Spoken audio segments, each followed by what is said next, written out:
முதல் வாசகம். ஆண்டவரது உடன்படிக்கை பேழை உங்கள் முன் யோர்தானை கடக்கின்றது. யோசுவா நூலிலிருந்து வாசகம். அதிகாரம் 3, இறைத்திருவசனங்கள் 7 முதல் 10, 11 மற்றும் 13 முதல் 17 முடிய.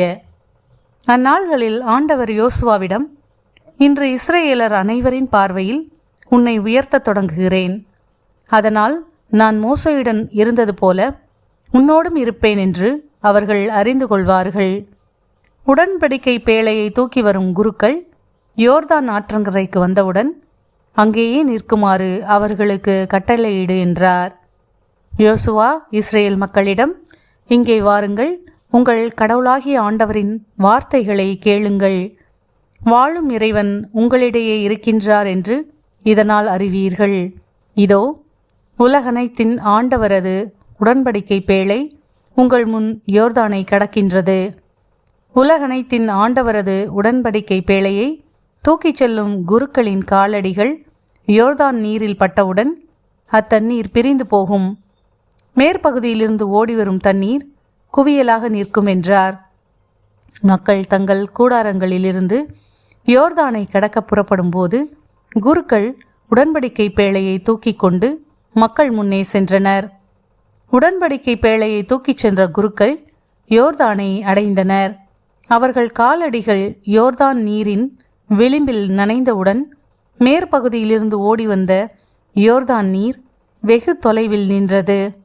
அறுவடை நாள்களில் இந்நதி கரை புரண்டு ஓடும். மேற்பகுதியிலிருந்து வந்த நீர் சாரத்தானின் அருகிலிருந்து ஆதாம் நகருக்கு எதிரில் வெகு தொலையில் மேலெலும்பி நின்றது.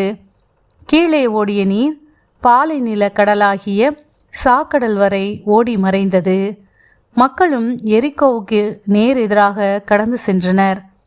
இஸ்ரேலர் அனைவரும் கடந்து முடிக்கும் முன் ஆண்டவரது உடன்படிக்கை பேழையை தூக்கிச் சென்ற குருக்கள் யோர்தான் நடுவே வறண்ட தரையில் நின்றனர். எல்லா இஸ்ரேல் மக்களும் அவ்வறண்ட தரை வழியாக நடந்தனர். ஆண்டவரின் அருள்வாக்கு. இறைவனுக்கு நன்றி. மதுரை பாடல். திருப்பாடல் 114. பல்லவி. அல்லேலூயா.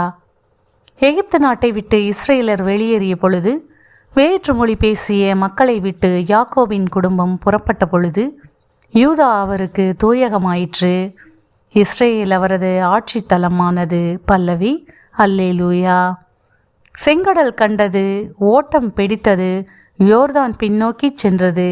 மலைகள் செம்மறி கிடாய்கள் போலும், குன்றுகள் ஆட்டுக்குட்டிகள் போலும் துள்ளி குதித்தன. பல்லவி. அல்லேலூயா. கடலே, நீ விலகி ஓடும்படி உனக்கு நேர்ந்தது என்ன? யோர்தானே, நீ பின்னோக்கி சென்றது ஏன்? மலைகளே, நீங்கள் செம்மறி கிடாய்கள் போல் குதித்தது ஏன்? குன்றுகளே, நீங்கள் ஆட்டுக்குட்டிகள் போல் துள்ளியது ஏன்? பல்லவி. அல்லேலூயா. நற்செய்தி வாசகம். 7 முறை மட்டுமல்ல, 70 தடவை 7 முறை என நான் உனக்கு சொல்கிறேன். மத்தேயு எழுதிய தூய நற்செய்தியிலிருந்து வாசகம். அதிகாரம் 18, இறைத்திருவசனம் 21 மற்றும் அதிகாரம் 19, இறைத்திருவசனம் 1.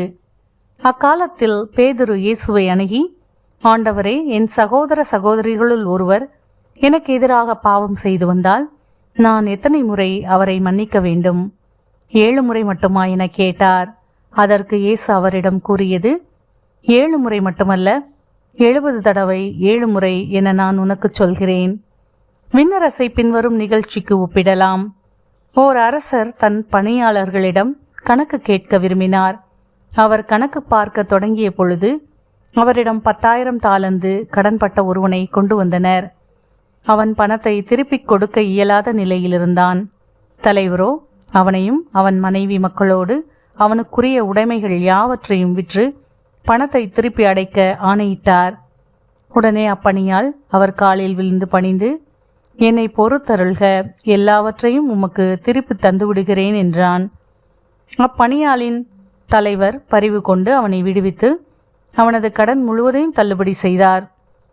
ஆனால் அப்பணியால் வெளியே சென்றதும் தன்னிடம் 100 தெனாரியம் கடன்பட்டிருந்த உடன் பணியாளர் ஒருவரை கண்டு, நீ பட்ட கடனை திருப்பித்தா என கூறி அவரை பிடித்து கழுத்தை நெரித்தான்.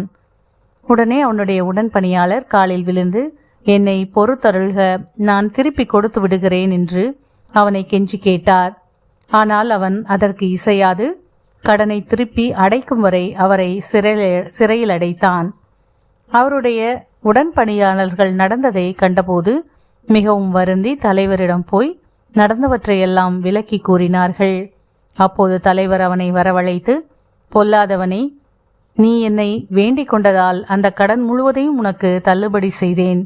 நான் உனக்கு இரக்கம் காட்டியது போல் நீயும் உன் உடன்பணியாளருக்கு இரக்கம் காட்டியிருக்க வேண்டுமல்லவா என்று கேட்டார். அத்தலைவர் சினங்கொண்டவராய் அனைத்து கடனையும் அவன் அடைக்கும் வரை அவனை வதைப்போரிடம் ஒப்படைத்தார்.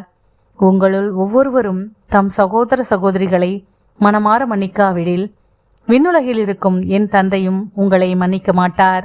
இவ்வாறு இயேசு உரையாற்றி முடித்த பின்பு கலிலேயாவை விட்டு அகன்று யோர்தானுக்கு அப்பால் உள்ள யூதேய பகுதிகளுக்கு சென்றார். ஆண்டவரின் அருள்வாக்கு. கிறிஸ்துவே உமக்கு புகழ்.